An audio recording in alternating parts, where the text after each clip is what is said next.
কেমন আছেন আপনারা? আমারে জিজ্ঞেস করেন না, কারণ আমরা সবাই রাজা আমাদের এই রাজার রাজত্বে। রবীন্দ্রনাথ ঠাকুরের এই গানের আক্ষরিক প্রয়োগ দেখা যাচ্ছে মহামতি ইউনূস সরকার আমলে। ভাইরে ভাই, উপদেষ্টার পর উপদেষ্টা ভরে ফেলল দেশটা। রামকৃষ্ণ বলে গেছিলেন, যত মত তত পথ। 17 কোটি জনগণের 17 কোটি উপদেষ্টা। বাহ, বেশ বেশ। ফেসবুকে ফাহাদ আসমান লিখেছেন, প্রিয়জনকে উপদেষ্টা উপহার দিন। উপদেষ্টা কিনে কেউ দেউলিয়া হয় না। প্রসেনজিৎ কুমার লিখেছেন, নিজের পায়ে নিজে কুড়াল মারা বিষয়ে কোনো উপদেষ্টা লাগলে আমারে খবর দিয়েন। হা হা। এত এত উপদেষ্টা ক্যাবিনেটের গহীন গহ্বরে বসে বসে কত কত ডিম পাড়তেছেন আল্লাহ মালুম। বাইরে থেকে আমরা তো কিছু দেখতে পাচ্ছি না। ডিমের কথায় মনে পড়লো, আপনারা কি সেই ডিমওয়ালার গল্প শুনছেন?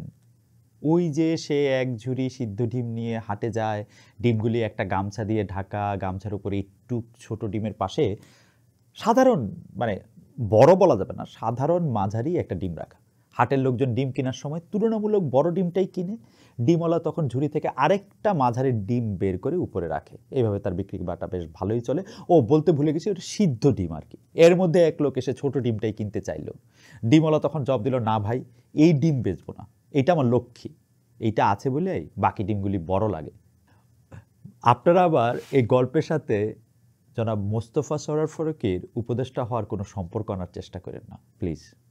উনি তো এইখানে থার্ড পারসন সিঙ্গুলার নাম্বার, তাই না? জাতি হিসেবে আমরা কিন্তু ফাটাফাটি। ধরেন আমি দেশের সবচেয়ে নামকরা ডাক্তারের কাছ থেকে কোনো অসুখের ওষুধ নিয়ে বাড়ি ফিরলাম। বাসায় আমার খালাতো বোন বা মামাতো বোন বা ফুফাতো ভাই বা চাচাতো বোন বলবে, আরে ডাক্তার কিচ্ছু জানে না, এগুলি রাখতো, তুই আমার কথা শোন, এসব কিচ্ছু লাগবে না, 2টা শুকনা মরিচ, 3টা দারচিনি তেলে মুচমুচা করে ভাইজা গরম পানিতে ঘুটা দিয়ে গিলা ফেল। আমি ধরেন মিনমিন করে বলতে গেলাম, কিন্তু ডাক্তার তো বলছে, আরে রাখতো ডাক্তার, ওরা ডাক্তার নাকি, কষায় কষায়। এরকম করে ক্রিকেট বলেন, ফুটবল বলেন, মাঠে যারা খেলতেছে তারা ছাড়া আমরা বাকিরা সব কিছু জেনে বসে থাকি। কারে কোন পজিশনে খেলানোর দরকার ছিল, মানে খালি বাংলাদেশের না, কিন্তু বিশ্বকাপের সময় বা ইউরো কাপের সময় বা ইউরোপিয়ান ফুটবল লিগ চালানোর সময় আপনি দেখবেন কারে কোন পজিশনে খেলানো দরকার ছিল, কে কোন দৌড়টা কেমনি দিল না, কার বেঞ্চে বসে থাকা দরকার ছিল আর কার থাকা দরকার ছিল মাঠে, এটা আমরা সবচেয়ে ভালো জানি। গাড়ি চালানোর সময় দেখবেন সবাই খালি যে স্টিয়ারিংয়ে বসে আছে তারের ডিরেকশন দিতেছে, এদিকে যান, সাইডে কাটেন, বামে যাও। তখন যদি বলেন, ভাই আপনি আপনি আপনি আয়সা স্টিয়ারিংয়ে বসেন, তখন বলবে, আরে আমি তো কনস্ট্রাকটিভ ক্রিটিসিজম করতেছিলাম। আরে ক্রিটিসিজমের কনস্ট্রাকশন, এইটা এইটা এইটা এইটা আমরা প্রায় শুনি। কনস্ট্রাকটিভ ক্রিটিসিজম মানে মানে মানে ক্রিটিসিজম দিয়ে কোনো কিছু কনস্ট্রাক্ট করা, বা ক্রিটিসিজমের কনস্ট্রাকশন মানে সমালোচনাকে গঠনমূলক হইতে হবে। এইটা ওই ওই আমলেও অনেক বেশি শুনতাম যে আপনারা সমালোচনা করেন কিন্তু গঠনমূলক সমালোচনা করেন।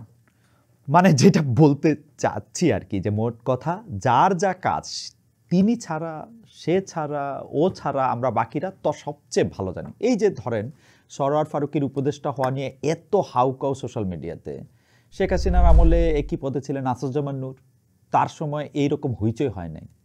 তার কি কারণ হইতে পারে আমার একটু বোঝান তো ভাই আপনারা, বা বোঝান তো বোন আপনারা। সাহিত্য, শিল্প, সংস্কৃতিতে জনাব নূর সাহেবের কনস্টিটিউশন কি বলেন তো প্রিয় বোন বা ভাই? উত্তর হইতে পারে, উনি ছিলেন বাকের ভাই, আর উনি ছিলেন মির্জা, আর উনি সুদর্শন, আর ভালো অভিনয় করতেন অনেক, আর আর তো এশিয়াটিক, আর আর কি লাগবে বলেন তো? নীলফামারী থেকে আসছে এত সুন্দর লোকটা। মানে যখন কেউ বলে কেন ফারুকী, আমার তখন মনে হয় কেন নূর? ধর্ম, সমাজ, সাহিত্য বা রাজনীতির বিষয়ে আমাদের মানসিক পরিপক্কতা বোঝা যায় কোনো কিছুর আনুষ্ঠানিকতা পার হয়ে মূল সত্যে পৌঁছানোর চেষ্টার মধ্যে।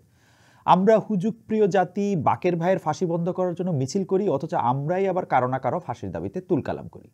তিশা একজন অভিনেত্রী, তিনি ফজিলাতুন্নেছার চরিত্রে অভিনয় করছেন বলে সেই মানুষটা হইয়া যান নাই। 2013 সালে শাহবাগ আন্দোলনের বাই প্রোডাক্ট হিসেবে যখন আস্তিক নাস্তিক ভেদাভেদ চরম রূপ নিচ্ছে, সে সময় ফারুকের টেলিভিশন ক্ষতের উপর মলমের কাজ করেছে। আসাদুজ্জামান নূরের আলাপের জের ধরেই বলি, আমরা তার সাথে নাটকের যে চরিত্রগুলি সবচেয়ে বেশি রিলেট করি, বাকের ভাই, ছোট মির্জা, অথবা এইসব দিন রাতের রফিক, এইসব চরিত্রের রচয়িতার নাম হুমায়ুন আহমেদ। 13 নভেম্বর তার 76তম জন্মদিন গেল। জনাব নূর অভিনীত তার লেখা একটা নাটকের কথা বলি। তার আগে ছোট করে বলে রাখি, অনেক সময় আমরা মঞ্চের উপরের মানুষটাকে দেখতে উইংসে থাকা মানুষের কথা ভুলে যাই। যেমন উচিত কথার টিমে আমি ছাড়াও আরও অনেকেই আছেন, যেমন স্ক্রিপ্ট লিখেছেন লুনা রুশদি, ক্যামেরায় আছেন তাহমিদ, প্রযোজনা করছেন আশিস, শাহিন, এক্সিকিউটিভ প্রযোজনায় আছেন রুহিন, আনুবা, শাহিন ভাই আছেন সবার সাথে, আরও আরও আরও আরও বহু লোক আছেন। তা তো এইটা আমরা মাঝে মাঝে ভুলে যাই, কিন্তু এটা তো আসলে মনে রাখা উচিত। যাই হোক, বলছিলাম হুমায়ুন আহমেদ রচিত ছোট গল্প নিম ফুলের কথা। পরে গল্পটা নিয়ে একটা নাটক হয়েছিল যেখানে আসিফুজ্জামান নূর অভিনয় করেন। গ্রামে এক ডাকাত ধরা পড়েছে, তার ছেলে সহ, তাকে বেঁধে রাখা হয়েছে, তার শাস্তি ঠিক করা হয়েছে খেজুর কাটা দিয়ে চোখ তুলে ফেলা। সারা গ্রামে এই নিয়ে হইচই যেন উৎসব, বিশাল হাঁড়িতে রান্না হচ্ছে, মান্যগণ্যরা এসেছেন চেয়ারম্যানের বাড়িতে ডাকাতের উচিত শাস্তির ব্যবস্থা করতে। একটা অন্যায়ের সাজা নিজের হাতে তুলে নিতে গিয়ে আমাদের পরিচিত মানুষেরাই কতটা নৃশংস হয়ে উঠতে পারে তার বর্ণনা আছে এই গল্পে। শেষ পর্যন্ত অসহায় সেই ডাকাতকে ওই নির্মমতার হাত থেকে রক্ষা করে এক মমতাময় কিশোরী। হুমায়ুন আহমেদ বারে বারে আস্থা আনতে চেয়েছেন মানবিকতা, ভালোবাসা, সহমর্মিতার প্রতি। কয়েক সপ্তাহ আগে অসহায় তোফাজ্জলে করুণ মৃত্যুর বিবরণ দেখতে দেখতে, কিংবা কখনো পকেটমার, কখনো গরুচোর, কখনো ডাকাত, কখনো শিশু অপহরণকারী সন্দেহে গণপুটিনিতে অহরহ যে মানুষের মৃত্যুর খবর পড়ি, তখন মনে হয় যে এই যে আমরা এত কিছু পড়ি, এত কিছু দেখি, তাকে শুধু দুই মলাটে আর টিভি স্ক্রিনে বন্দি রাখার জন্য আমাদের আচরণে কেন তার ছায়া পড়ে না? মানে এই যে আমাদের মনে হয় একজন মানুষ হয়ে আরেকজনের উপরে হাত তোলার অধিকার আমাদের আছে, এটা কেন মনে হয়? ওই আরেকজন যত খারাপ লোক হোক, যত বিরাট অপরাধ করুক, আমরা কেন আরেকজনের গায়ে হাত তুলব? আর সে হাত তোলা আবার এমন পর্যায়ে যে তাকে মেরেই ফেলব? এই কাজগুলি যারা করছে তারা মঙ্গল গ্রহ থেকে এসে এসব করছে না, আমাদের মতোই দেখতে তারা, আমার আপনার মতো। এমনকি আমি বা আপনিও হতে পারি সেরকম পরিস্থিতিতে মবের অংশ হলে, বা আমরাও অংশ নিতে পারি সেই মবের হয়ে। আমরাই তো অংশ নেই, তাই না? আমরাই মরি, আমরাই মারি। কে যেন বলছিল আমাদের সবার মধ্যেই একটা করে হাসিনা লুকিয়ে আছে। খুব কি ভুল বলেছে? আমরা সারা দুনিয়াকে আয়না ভাবতে চাই যেখানে শুধু নিজের চেহারা দেখা যাবে, নিজের থেকে অন্যরকম, নিজের মতের সাথে অমিলের কোনো কিছুই আমরা দেখতে পারি না, শুনতে পারি না। তালাল আসাদ একবার টলারেন্সের কথা বলতে গিয়ে বলছিলেন যে যে কথার সাথে, যে মতবাদের সাথে আমরা সহমত, সেইটা শুনতে চাওয়ার মধ্যে কোনো টলারেন্স নাই। বরং আমাদের সহ্য শক্তি তখন পরীক্ষিত হয় যখন ভিন্ন মতের মানুষের কথাও আমরা শুনি। একটা গণতান্ত্রিক দেশে আরেকজনের সহ্য করার মতন মানসিক জোর আমাদের অর্জন করা লাগবে। কবি জসিমউদ্দিনের তারাবি কবিতাটা মনে আছে তো? গৈজুদ্দিন গরু ছেড়ে দিয়ে খাওয়ায়েছে মোর ধান, ইচ্ছা করিছে থাপ্পড় মারি ধরি তার দুটো কান, তবু তার পাশে বসিয়া নামাজ পড়িতে আজিকে হবে, আল্লাহর ঘরে ছোটখাটো কথা কে বা মনে রাখে কবে। 10ই নভেম্বর গণতন্ত্র দিবসকে সামনে রেখে আবার আবির্ভূত হইলেন গণতন্ত্রের মানসকন্যা শেখ হাসিনা। গণতন্ত্র কায়েমের জন্য তার এইবারের স্যাক্রিফাইসটা কিন্তু দেখতে হবে আমাদের। এই বিষয়ে তার কাছে সাপে ভেঙে কোনো ভেদাভেদ নাই। যাকে দরকার যখন দরকার চুমু খাইতে রাজি, কোলে নিয়ে নাচানাচি করতে রাজি। যে জাতির পিতার মূর্তির চোটে তিল ধারণের জায়গা ছিল না সমস্ত বাংলাদেশে, তারে এক ফুয়ে উড়িয়ে দিয়ে সেখানে প্রতিস্থাপিত হলেন মহামতি ডোনাল্ড ট্রাম্প। এখন তার ফোন কল এআই, মানে আর্টিফিশিয়াল ইন্টেলিজেন্স হোক, সিরি হোক, আর যা হোক, আপার কণ্ঠনিঃসৃত বাণী শোনার জন্য চাতকের মতো উন্মুখ প্রতীক্ষায় থাকা আসলে নাকি? I don't no.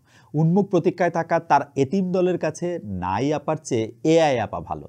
তারা ঠিকই ট্রাম্পের ছবি বক্ষে ধারণ করে 0 পয়েন্টে কর্মসূচি পালন করতে গিয়ে পয়েন্টে পয়েন্টে ধরা খেয়ে ফিরেছে। কিন্তু সখী, গণতন্ত্র কারে কয়? অরুন্ধতী রয় একবার তার এক বক্তৃতায় ছোটবেলার কথা বলতেছিলেন। তার এক স্যারের বাড়িতে গাজরের ক্ষেত ছিল, সেখান থেকে বন্ধুরা মিলে গাজর চুরি করছিলেন। তো স্যার যাতে টের না পান সেজন্য গাজর খেয়ে উপরে গাছটুকু একইভাবে আবার মাটিতে পুঁতে রেখে চলে এসেছিলেন। এরপরেও কয়েকদিন তাদের সেই স্যার গাজরের খেতে পানি দিয়ে গেছেন, কিছুতেই বুঝতে পারছিলেন না গাছগুলি মারা যাচ্ছে কেন। এই ঘটনা বলতে বলতেই তিনি বলছিলেন, মাঝে মাঝে আমার মনে হয় এরকমই কিছু একটা হচ্ছে এখন, যে সমস্ত প্রতিষ্ঠানগুলো সম্মিলিতভাবে গণতন্ত্র কায়েম করার কথা, সংবাদ মাধ্যম, আদালত, সংসদ সব কিছুই ফাঁপা করে ফেলা হয়েছে ভেতর থেকে। আমরা তবুও ভোট দিয়ে যাই, আশা করে যাই, কিন্তু আরও বেশি করে আশা হতে থাকি। তার listening to grasshoppers field notes on democracy বইতে তিনি লিখেছিলেন, মৃত্যুর পরেও জীবন রয়েছে কিনা এই তর্কের সাথে কি আমরা আরেকটা তর্ক যোগ করতে পারি? গণতন্ত্রের পরেও কি রয়েছে আরেকটা জীবন? কীরকম জীবন হবে সেটা? মানে গণতন্ত্র বলতে আমি গণতান্ত্রিক আদর্শ বোঝাচ্ছি না, বলছি এর ব্যবহারিক মডেল নিয়ে। তবে ব্যবহারিক মডেল নিয়ে কথা বলার আগে আমি একটু অন্য কথা বলি। আপনারা কি খেয়াল করেছেন যে গণতন্ত্র একটা আত্মঘাতী ব্যবস্থা? মানে আত্মঘাতী ব্যবস্থা আমি কেন বলতেছি আপনি দেখেন। আমি গণতন্ত্র চাচ্ছি মানে কিন্তু আমি স্বীকার করে নিচ্ছি যে আমি আর 10 জন মানুষের মতোই মানুষ হব, আমাকে লাইনে দাঁড়িয়ে এই রেশনটা সংগ্রহ করতে হবে, অথবা সিনেমার টিকিট, আমাকে খেলার মাঠে ঢুকতে হলে লাইন অনুসরণ করতে হবে, আমাকে চাকরি পেতে হলে 2 লাখ লোকের সঙ্গে প্রতিযোগিতা করতে হবে, আমি কোনো স্পেশাল লোক না, আমার বাড়ি আগে গোপালগঞ্জ এখন চট্টগ্রাম, ঘটনাটা এরকম না। আসলে গণতন্ত্র মানলে আমাদের তো মানতে হবে আমি সংখ্যার সবচেয়ে বেশি বলে আমার কথা সব মানুষ শুনবে, ব্যাপারটা এরকম না। আমরা গণতন্ত্র মানলে আমাদের মানতে হবে যে আমরা যারা গণ আছি, উনি প্রধানমন্ত্রী হোক, ডক্টর মোহাম্মদ ইউনূস হোক বা যেই হোক, তিনি আর আমি জনাব আব্দুল কুদ্দুস সবার অধিকার সমান। এটাই হচ্ছে গণতন্ত্র। ব্যবহারিক মডেলের কথা বলতেছিলাম। এখন আসল প্রশ্নটা হচ্ছে এই গণতন্ত্রটা মেনে নেওয়ার অবস্থায় আমরা আছি? আমরা তো আসলে গণতন্ত্র চাই আমাদের সুবিধার জন্য। আমরা গণতন্ত্র চাই আমাদের যারা প্রতিপক্ষ আছে তাদেরকে আরেকটু খারাপ পজিশনে দেখতে পারার জন্য। মানে গণতন্ত্র মানে আমাদের কাছে আমরা যে বেশি সমান। অরওয়েল বলছিল না, somebody is more equal। আমরা গণতন্ত্রের ক্ষেত্রে আমরা নিজেরাই দেখি যে আমরা মোর ইকুয়াল। এইটা যতদিন পর্যন্ত আমরা দেখব ততদিন গণতন্ত্রকে আসা সম্ভব। আমরা যতক্ষণ পর্যন্ত উই আর দে করতে থাকবো ততক্ষণ পর্যন্ত গণতন্ত্র আসা সম্ভব। এখন আসল প্রশ্নটার মধ্যে আসেন যে গণতন্ত্রের কি অবস্থা আমরা করেছি, কিসে পরিণত করেছি, গণতন্ত্রের ব্যবহার ফুরানোর পর কি হবে যখন এর ভেতরটা ঝাঁঝরা হতে হতে অর্থহীন হয়ে পড়বে আর এর সমস্ত সংগঠনগুলি রূপ বদলে ভয়ঙ্কর হয়ে পড়বে। কি পরিণাম ডেকে আনবে গণতন্ত্র আর মুক্তবাজারের দ্রবণে রূপান্তরিত হওয়া এই লুটেরা অবয়ব, যার কেন্দ্রে রয়েছে সর্বোচ্চ মুনাফা আদায়ের ধারণ। এই প্রক্রিয়া কি উল্টে দেওয়া সম্ভব, আবার আগের মতন হওয়া সম্ভব? বলছিলেন অরুন্ধতী রায়। আমি ব্যাপারটাকে দেখি, দেখেন, আমি যদি গণতন্ত্রে বিশ্বাস করি তাইলে আমার যে ভাই আজকে কোনো অপরাধ করে থানায় ধরা পড়ল তাকে ছেড়ে দেওয়ার জন্য, তার উপর যাতে কোনো আইনি প্রভাব না আসে, মানে সেইটার জন্য আমি একটা এমপি সাহেবকে ফোন করে বলবো যে আপনি ফোন করেন, তাকে ছেড়ে দিতে বলেন। বিকজ আমি বিএনপি করি, আওয়ামী লীগ করি, জামায়াত করি, জাতীয় পার্টি করি, অথবা বৈষম্য বিরোধী ছাত্র আন্দোলন করি। আপনার মনে রাখতে হবে যখন এটার মধ্যে গণতন্ত্র আসবে তখন কিন্তু এইটা আর সম্ভব হবে না। আমরা যদি গণতন্ত্র বলতে বুঝি আমার ক্ষমতা, মানে আমার বাড়ি এখন চট্টগ্রাম, সেই জন্য আমার ক্ষমতা গোপালগঞ্জবাসীর থেকে বেশি হবে। বগুড়ায় কোনো স্টেডিয়াম থাকবে না, এইটাকে যদি আমরা গণতন্ত্র মনে করি, আমরা কিন্তু মানে আবারও একই চক্করে পড়তে যাচ্ছি। কিছুদিন আগে মানে সাংবাদিক মনোজ দে তার ফেসবুক স্ট্যাটাসে দুঃখ করে বলেছিলেন উপমহাদেশের রাষ্ট্র শাসন কাঠামোতে ন্যায়বোধ নাই, যা আছে সেটা হলো জবরদস্তি। এখানে নাগরিক নাই, আছে ধর্ম রাজনীতিতে বিশ্বাসী গোত্র সমাজ। আজকে তারিখ 15 নভেম্বর 2024, হাসিনা পালানোর 100 দিন। মাত্র একদিন আগে মারা গেলেন আবদুল্লাহ, তিনি গুলি খেয়েছিলেন মাথায় 5 আগস্ট। 100 দিন আগের ক্ষত আমরা এখনো বহন করে চলেছে। হাসপাতালে চিকিৎসাধীন আছেন বহু মানুষ, দিনে দিনে তাদের প্রতি সরকারের অমনোযোগের ক্ষতটাও বাড়ছে। শহীদ সৈকতের বড় বোন সাবরিনা শ্রাবন্তী কিছুদিন আগে ফেসবুক স্ট্যাটাস দিয়েছেন, যেই দিনই প্রখর রোদ ওঠে আম্মু আমারে মনে করায় দেয় ভাইয়ের রক্তমাখা কাপড়গুলি রোদে দিতে হবে। আমিও বাধ্য বের মতো রোদে দিয়ে আসি, অনেক গন্ধ আসে কাপড়গুলো থেকে, গা গুলানো গন্ধ, তারপরও নিজ হাতে ধরে মেলে দিয়ে আসি। সেগুলো এত আপন লাগে, গা গুলানো গন্ধটা, মনে হয় থাক আমার ভাইয়েরই তো রক্ত। এমন দিন আসবে জীবনে কখনো ভেবেছিলাম? সরকারের যার সাথেই কথা বলি তার অসীম ব্যস্ততা, খাওয়ার সময় নাই, ঘুমানোর সময় নাই, শুধু কাজ আর কাজ। কি কাজ? আগামাতা তো কিছুই বুঝি না, সারাক্ষণ খালি সংস্কার করতেছে। এত সংস্কারের আগে এইটা তো বুঝতে হবে আমরা আসলে কি চাই, আমরা কি গণতন্ত্র চাই, তার মানেটা কি বুঝি। যা দেখছি তাতে তো মনে হয় আমরা জোর যার মুল্লুক তার নিয়মে দেশ চলতেছে। গণতান্ত্রিক মনোভাব আছে আমাদের? সবসময় তককে তকে থাকি কোন রাস্তায় পাশের লোকটারে ঠকায় নিজের কাজ হাসিল করতে পারি। আমাদের জাতীয় ফল যে কাঁঠাল, সেটা তো আর এমনি এমনি না। অন্যের মাথায় কাঁঠাল ভাঙার কাজটা ভালোই শেখা আছে আমাদের। একটা ঠিকঠাক গণতান্ত্রিক নিয়মে ঢুকতে হলে এক ধরনের স্থিতিশীলতা লাগে। সেটা সংবিধান সংস্কার আসবে না। কারো কারো মাথায় শুধু সংবিধান সংস্কার করাটা ঢুকছে, তাদের আমি মনে করাই দেই আমাদের সংবিধানটাকে আরও মোটা করেন, আরও পোক্ত করেন। কারো মাথায় ফিক্কা মেরে অজ্ঞান করার কাজে সেটা লাগতে পারে, আর কোনো কাজে লাগবে কিনা আমি জানি না। এটা খুব ভালো সংবিধান থাকলে বা আপনাদের প্রেসক্রাইব করা একদম সংস্কার করা একটা গোছানো সংস্কার থাকলে যে শেখ হাসিনা অনেক বড় স্বৈরাচার হয়ে উঠতেন না। ব্যাপারটা কি এরকম? খালি একটা সংবিধানের জন্য তিনি এরকম হয়ে গেছেন? প্রায়োরিটি বুঝতে শিখেন হে উপদেষ্টা কুল। আর কত পুতুল নাচ নাচবেন?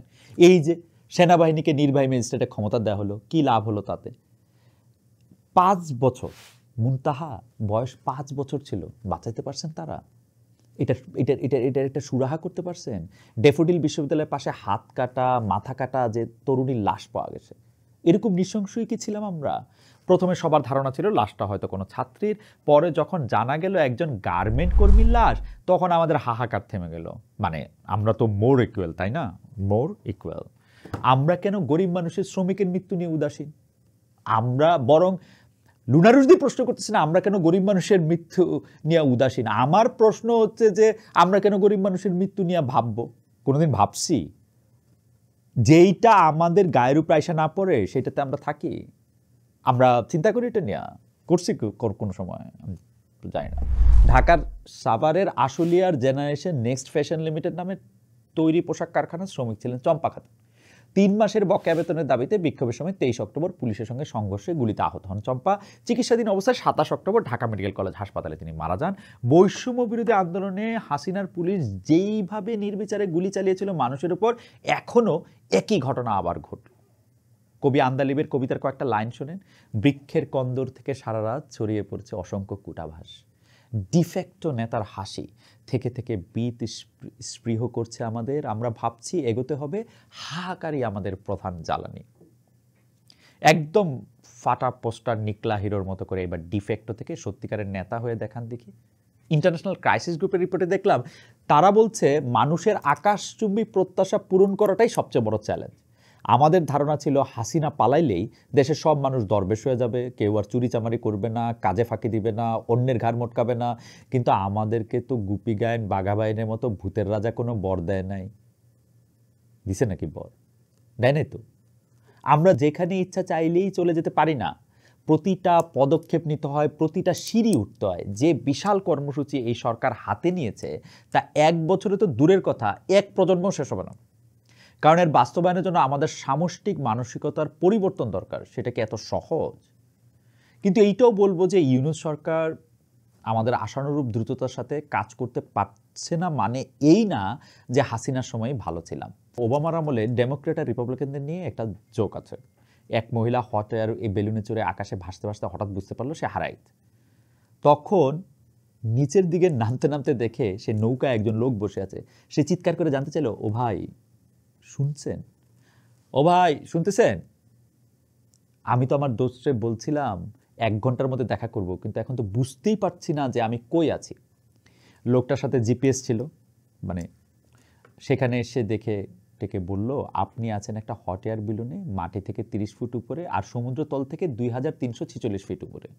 আপনি আছেন 31 ডিগ্রিতে, যা উত্তর ল্যাটিচিউড থেকে 14.7 ডিগ্রিতে আর পশ্চিম ল্যাটিচিউড থেকে 49.9 ডিগ্রিতে। মহিলা জানতে চাইলো, আপনি নিশ্চয়ই একজন ডেমোক্রেট? হ্যাঁ তো। কেমনি বুঝলেন বলেন তো? মহিলা উত্তরে বললো, আপনি যা কিছু আমাকে বললেন ওইসব টেকনিক্যালি ঠিক হলেও এই তথ্য দিয়ে আমি কি করব জানি না, আর সত্যি কথা হলো এতে আমার কোনো সাহায্য হয় নাই। এবার লোকটা হেসে জবাব দিল, আপনি নিশ্চয়ই রিপাবলিকান। ওমা, এটাই বা কীভাবে বুঝলেন? আপনি কই আছেন বা কোথায় আছেন জানেন না, এক গাদা গরম বাতাসের উপরে উপরে উঠে আছেন। এমন এক প্রমিস করেছেন যে এটা কিভাবে রাখবেন সেটা জানেন না, আর আপনি আশা করেন আমি আপনার সমস্যার সমাধান করে দেব। আমাদের দেখা হওয়ার সময় যে অবস্থায় ছিলেন এখন আপনি ঠিক অবস্থায় আছেন, কিন্তু হঠাৎ সব আমার দোষ হয়ে গেল। একটু কি মিলল? আরও হাজার হাজার প্রশ্ন আমাদের মনে কিলবিল করছে। যেমন 25শে আগস্ট গাজী টাওয়ার্সে আগুন লাগার খবর বিভিন্ন সংবাদপত্রে ছাপা হয়েছিল। বিবিসি বলছে 184 জন নিখোঁজ, তারা নাকি লুটপাট করতে গিয়ে পুড়ে মরেছে, কিন্তু তারপর এই নিয়ে কোনো ফলো আপ নিউজ নাই কেন? কেউ কি গণমাধ্যমকে চুপ করিয়ে দিল? সেনাবাহিনী না তো? অথবা জামায়াতের আমির ডক্টর শফিকুর রহমান, যিনি 71-এ জামাতের ভূমিকার জন্য ক্ষমা চাইতে রাজি হন নাই, তিনি কেন হঠাৎ করে এত উদার হয়ে বলে ফেললেন, আমি বারবার ফেসিজম আর ফেসিস্ট বলা পছন্দ করি না, কারণ এরাও তো আমাদের পরিবারের সদস্য, রাজনৈতিক পরিবারের সদস্য। ভুল মানুষই করে, দুর্নীতিও মানুষ করতে পারে। ভুল যে করবে সে ক্ষমা চাইবে, দুর্নীতি যারা করবে তারা শাস্তি পাবে। মানে এটা হচ্ছে শফিক সাহেবের কথা। এরকম আরও বহু চিন্তা নিয়ে বা চিন্তার বুদবুদ নিয়ে বা প্রায় চিন্তা নিয়ে আগামী পর্বে আপনাদের সঙ্গে আবার দেখা হবে। আজ যাই, সবাই ভালো থাকবেন।